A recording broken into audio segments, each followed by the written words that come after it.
Hello everyone, welcome back to my channel. Today I am share Pahalgam. তো কাশ্মীরের অন্যতম স্থানের মধ্যে রয়েছে এই পেহেলগাঁও। এই পেহেলগাঁওর মধ্যে অনেক সিনেমার শুটিং হয়ে থাকে। যে সমস্ত হিন্দি সিনেমাগুলো রয়েছে সেখান থেকে বেশিরভাগই কিন্তু এই পেহেলগাঁও কাশ্মীরেরই শুটিং করা। বর্তমানে পেহেলগাঁও অবস্থা কিন্তু এখন খুবই দুঃখিতজনক। আমরা পেহেলগাঁও কিভাবে গেলাম চলো তোমাদের সাথে আজকে এটা শেয়ার করি। কাশ্মীর থেকে শ্রীনগর ফেরার পথে রাস্তায় এই পেহেলগাঁও পড়ে। পেহেলগাঁওতে আমরা ট্যাক্সি স্ট্যান্ড থেকে একটা লোকাল ট্যাক্সি ভাড়া করে নিলাম। সেখানে সবার প্রথমে দুটো পয়েন্ট আছে, একটা রাস্তা চলে যাবে এবিসি পয়েন্টের দিকে এবং আরেকটি রাস্তা চলে যাবে মিনি সুইজারল্যান্ডের দিকে। ট্যাক্সি স্ট্যান্ড থেকেই দুটো রাস্তা ভাগ হয়ে যায়। তো আমরা গাড়ি হায়ার করে সবার প্রথমে চলে যাচ্ছি এবিসি পয়েন্ট ঘোরার জন্য। এখানে এবিসি পয়েন্ট মানে রয়েছে আরু ভ্যালি, বেতাব ভ্যালি ও চন্দনবাড়ি। তো আমরা এখন পৌঁছে গেছি আরু ভ্যালিতে। প্রায় 10 মিনিট গাড়ি চালানোর পরে আমরা এই সুন্দর প্রাকৃতিক দৃশ্যর মধ্যে চলে এসেছি। এখানে কিন্তু অনেক হিন্দি সিনেমার শুটিং হয়েছে, যেমন অনুষ্কা শর্মার ছলিরে গান, মাচিস সিনেমা এবং রোজা বইয়ের অনেক শুটিং এখানে হয়েছে। এছাড়াও অনেক সিনেমার শুটিং এই স্পটগুলোতে হয়েছে। বর্তমানে খুবই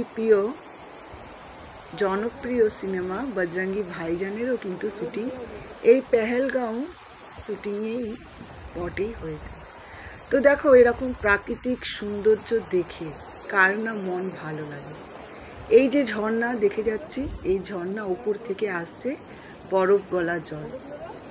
এখানে কিন্তু অনেক সিনেমার মধ্যে শুটিং হয়েছে। তো আমরা ভালো করে এই আরু ভ্যালিটাকে এক্সপ্লোর করলাম এবং তার মধ্যেই দেখো খুব সুন্দর ছবিও তুলেছি। এই ছবিগুলো আর এই দৃশ্যগুলোই কিন্তু থেকে যাবে সারা জীবনের মতো একটা স্মৃতি। দেখো, এখানে আমরা সবার প্রথমে আরু ভ্যালিতে গিয়ে অনেক এনজয় করেছি এবং অনেকগুলো ছবিও তুলেছি।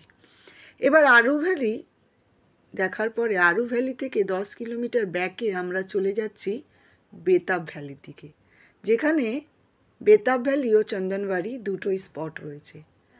তো এখানে এখন দেখো আমরা চলে যাচ্ছি বেতাব ভ্যালিতে। যেহেতু বেতাব ভ্যালিটা পুরোটা ঘুরতে 2 থেকে 3 ঘন্টা সময় লাগে, তাই আমরা সময় নষ্ট না করে বেতাব ভ্যালি একদম শুধু টপ ভিউ দেখেছি। কারণ বেতাব ভ্যালিতে রয়েছে এই নদী, পাহাড় আর সুন্দর প্রাকৃতিক দৃশ্য। রয়েছে একটা বড় পার্ক, যেটা এক্সপ্লোর করতে 2 থেকে 3 ঘন্টা সময় লাগে। তাই বেতাব ভ্যালিতে আমরা উপর থেকেই ভিউ দর্শন করলাম। এরপরে দেখো চলে যাচ্ছি চন্দনবাড়ি, মানে এবার তৃতীয় পয়েন্ট। চন্দনবাড়ি হচ্ছে অমরনাথ যাত্রার যেখান থেকে শুরু হয় সেটা গেট। একটা গুলমার্গ থেকে শুরু হয় এবং একটা চন্দনবাড়ি থেকে শুরু হয়।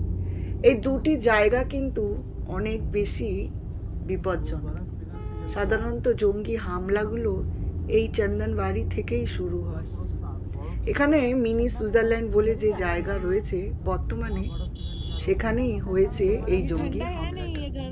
তবে আমরা সেখানে যাইনি, আমরা এবিসি পয়েন্ট ঘুরে চলে এসেছিলাম আবারও পেহেলগাঁওয়ের ট্যাক্সি স্ট্যান্ডে। তো বেতাব ভ্যালি থেকে চন্দনবাড়ি যেতে 12 থেকে 14 কিলোমিটার আমরা আধা ঘন্টা থেকে 45 মিনিটে তৈরি করলাম। এখানে খুব স্পিডে গাড়ি চালানো হয়, তাই সচেতন থাকবেন আপনারাও, যাতে ভালোভাবে এই জার্নিটা করে আসতে পারেন। তো আমরা পৌঁছে গেলাম এবার চন্দনবাড়ি। চন্দনবাড়িতে রয়েছে প্রচুর বরফ। পুরো কাশ্মীর ঘুরে আপনি যত মজা পাবেন না, শুধু পেহেলগাঁও ঘুরেই কিন্তু আপনারা ততটা মজা উপভোগ করতে পারেন। তাই পেহেলগাঁও রয়েছে খুব সুন্দর একটা জায়গা কাশ্মীরের মধ্যে। এবং সবচেয়ে বেশি ভয়ঙ্কর জায়গা, এবং সবচেয়ে বেশি সিনেমার শ্যুটিংও এখানেই হয়েছে। তাই এই জায়গাগুলোতে ঘোরাও কিন্তু খুব রিস্কের ব্যাপার। সেখানে পৌঁছেও আমরা আবারও বেশ কিছু ছবি তুলে নিলাম, কারণ এই ছবিগুলোই থেকে যাবে আমাদের স্মৃতি।